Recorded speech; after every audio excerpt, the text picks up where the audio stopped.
Siddha doctor கிட்ட சொன்னேன் இந்த மாதிரி ஹாஸ்ட்ரோக் இந்த மாதிரி இருக்குன்ட்டு. நாம இங்கிலீஷ் மெடிசன் போட்டா கேட்கலாம். அவங்க சொல்றத கேளுங்க. நீங்க சொல்லுங்க. எங்க அண்ணன் வைஃப் அவங்க காரம் எல்லாம் கொடுக்குறாங்க சாப்பிட்டு. பேசுங்க. ஹலோ அச்சிச்சோ அவரா பயங்கரமான வராச்சே. கொஞ்சம் ஜாக்கிரதையா இருங்க. என் பையனுக்கு எத்தனை நாளா? 2 நாளா. டாக்டர் கிட்ட எத்தனை போனீங்களா? ஆமா. ஊசி போட்டாரா? ஆமா. ஊசினா போடாதீங்க, சொல்லத்த கேளுங்க. நல்லா சாதம் நல்லா வேகட்டும். சாதத்தை எடுத்து அது நீ வெடிக்கிறப்ப அது அப்படியே அடுப்புல இருக்கட்டும். அந்த சூட 2 கரண்டி எடுத்து ஒரு சின்ன மகுல ஒரு சின்ன கிணத்துல போட்டுங்க. அத சாப்பிட்டுட்டு மெடிக்கல் ஸ்டோர்ல வாங்கி வச்சுக்க. இப்போ கேப்சல் மஞ்சா கேப்சல் ஒண்ணு இருக்கும். அத ஒரு பேடு வாங்கிக்கோ. அதுனா 10 என்னமோ இருக்கும். அது ஒண்ணுக்குத்தான் நின்று போயிடும். வேற ஏதோ நீங்க அந்த துணியெல்லாம் யூஸ் பண்ணாதீங்க.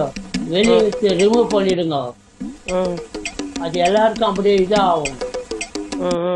நீ ஹாஸ்பிட்டல்ல குளுக்கோஸ் ஏத்துனீங்களா? இல்ல. உடனே செய்யுங்க, நின்னுடும் சாயங்காலத்துக்குள்ள. அப்புறம் மேரி கோல்டு பிஸ்கெட் இல்ல, அது சும்மா பச்சை தண்ணியில சும்மா 2-3 கொடுங்க. அது அப்படியே ஸ்டாப் பண்ணிடும்.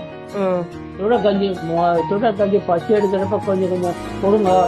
அது கத்தி போட்டோடனே மாத்திரை கொடுங்க.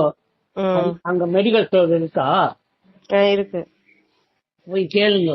அவன் மாத்திரை கொடுத்து அவனாடிடுங்க.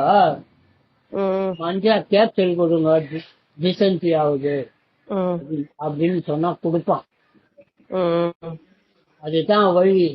நீங்க ஜாஸ்தியா 2 நாள் ஆகுதுன்னா அது ரொம்ப என்ன தெரியுமா ஆகும்? ஓல்ட் ஆயிடுச்சு, கை காலம்னா வலிச்சுக்கோ.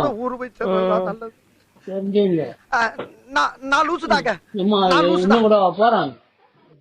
இல்ல இப்ப பரவாயில்ல. அது மெடிக்கல் ஸ்டோர்ல வாங்கி வச்சுங்க.